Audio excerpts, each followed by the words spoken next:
bar. In a bar. With pints. Yes, it did. I would say that prior to 2005, we were talking about this as well. Clan Strachan died in its sleep in the 17th century, and we forgot to plan the funeral. It's true. And I think you started before I did. Right. So I'll let you go first. I was like everybody else in the clan, looking to find out where you came from. And when I discovered my Scottish roots, and then talked with a lot of people on the West Coast Highland Games circuit, and discovered that there was no Strachan Strachan anywhere, and that they all pointed me towards the tribe of Mar. So I would sit in the tribe of Mar tent with Ken and Deb Mar, and then I went and had some T-shirts made and was trying to attract any Strachan, Strachans, anything that would come along. And I started studying up a little bit, and then took my first trip in 2005. 2005 took my first trip to Scotland, and walked up to the Mill of Strachan, pounded on the door. Ben came to the door and he goes, "May I help you?" And I said, "Ben Strachan? Dennis Strawhun. Good to meet you." And how that got me into the family. I came in, we had tea, met Liza, and we just started chatting, and it was wonderful. It's like I just found that extended family I was looking for. And then when I came back home, still looking for more information on the internet, I came across Jim's page on the website, and I think on the website it was pronounced Strachan. Pronounced Strachan, and Strawn was an English pronunciation. Yes. And so I didn't know this guy from Adam, and I pinged him and went, "No, it's Strawn." And that's what started. It's going to be a lifelong friendship. Yeah. Is we and then the more we corresponded, then found out he just lived here, an hour from me, and then I said, "Well, I'm going back to Scotland.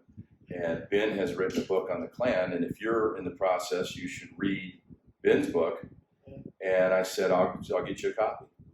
And so went over, saw Ben and Lisa again, had a great time. Got the book. I think I had him sign it to you, didn't I? Yeah. Came back, and I said, "Well, now we need to meet." So the fact that you're here in Temecula and I'm in Carlsbad, and in between was the pub in Escondido at O'Sullivan's. And so Doc, who joined me at the gathering in 2009, he joined me. And I show up, and a friend of mine is the bartender, Karen. And she says, "Well, what are you guys doing over here? Aren't you usually at the O'Sullivan's in Carlsbad?" And I said, "Yeah, but I'm meeting potentially a cousin."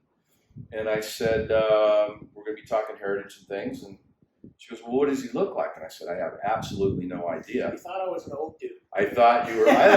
Just in our correspondence, I pictured you. You're some 80-year-old guy smoking a cigarette behind a screen. That's how I pictured you. But I said, "I don't know, but I think I'll know when I see him." And so we went to the end of the bar, and we were sitting there talking. And Karen was at the front by the front door, and Jim comes to the front door, and he stands in the doorway letting his eyes adjust. And Karen looked at him. She turned and looked at me, turned and looked at Jim again, and said, "Dennis, I think your friend's here." And I looked and went, "That's him."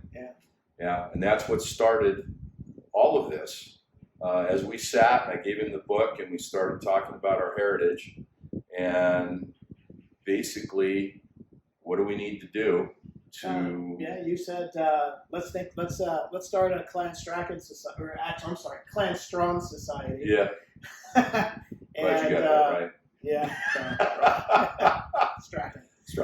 But so we started the society, and one of the first questions I asked Dennis was what are our goals and objectives? What's the purpose of the society?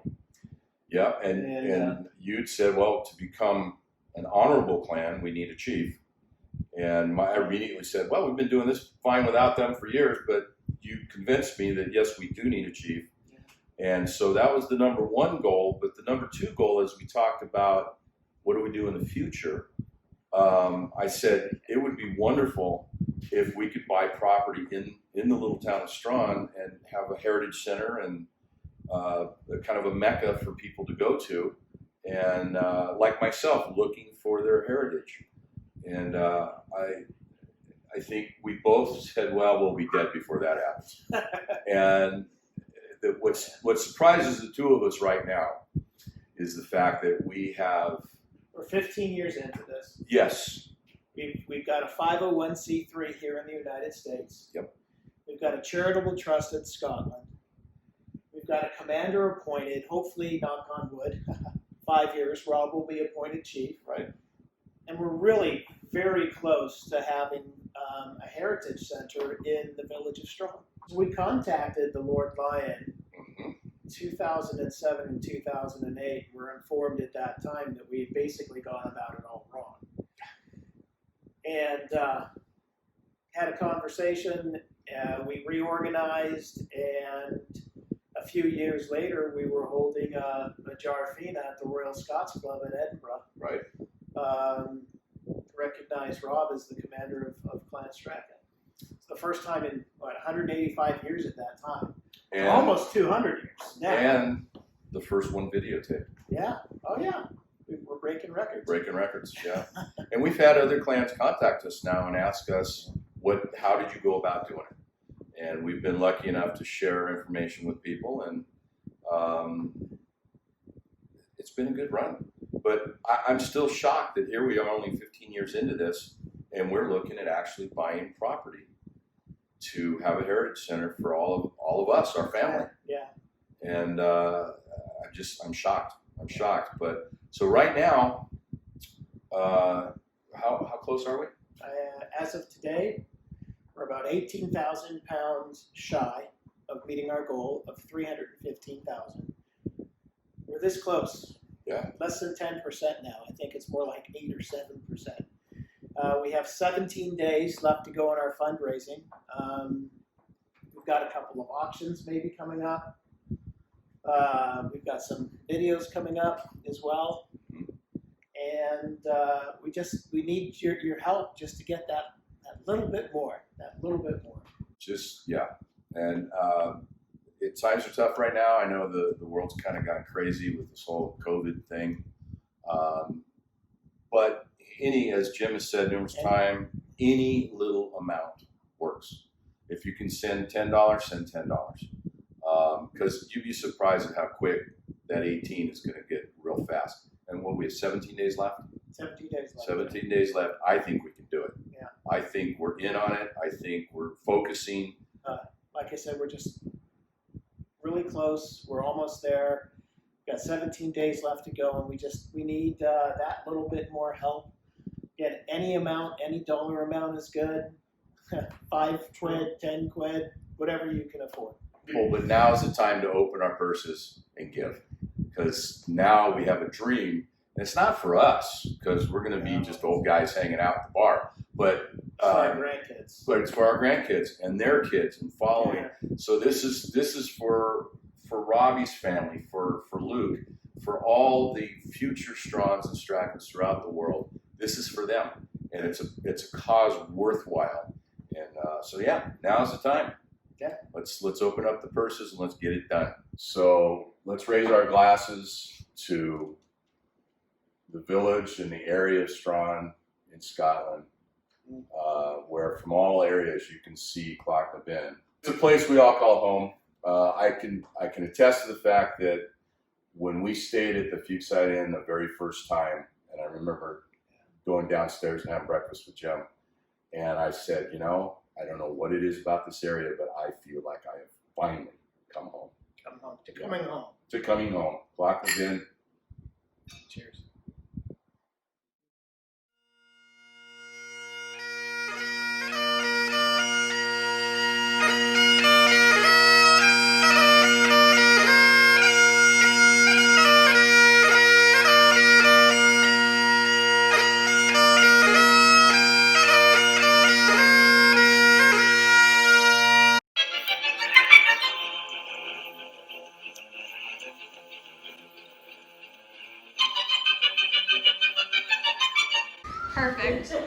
Is that your pose? Is that it? Is that what you want to do the whole time? I hope you know it's recording and it's going in the bloopers.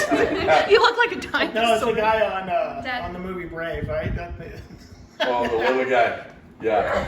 Yeah. So this is where I don't know. Who says it? Me or Dennis? Jen.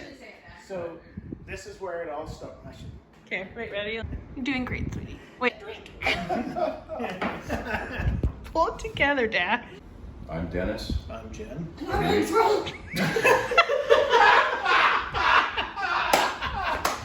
I'm Dennis. I'm Jen.